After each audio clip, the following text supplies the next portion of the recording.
Makan bisa Makan ya? ya biasa. Oke. Usianya sekarang berapa? 41. 41. Ada kati keluhan yang lain selain memang tadinya kondisi jadi kena kejiwaannya kati Kadang tuh ini be nunjuk-nunjuk. Oh, iya sudah. Oceng.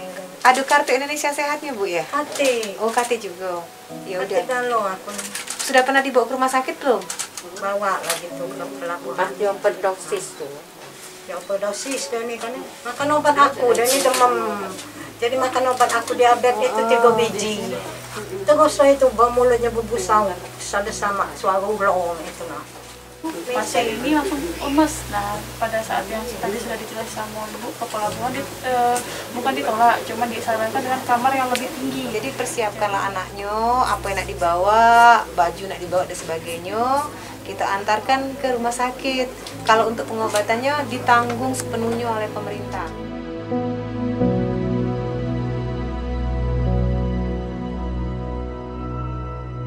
Bawa baik ke rumah sakit Bari 3-3-nya. Setelah mereka sehat, kondisinya pulih, kita bawa ke 3-3-nya ke Panti Jompo. Alhamdulillah.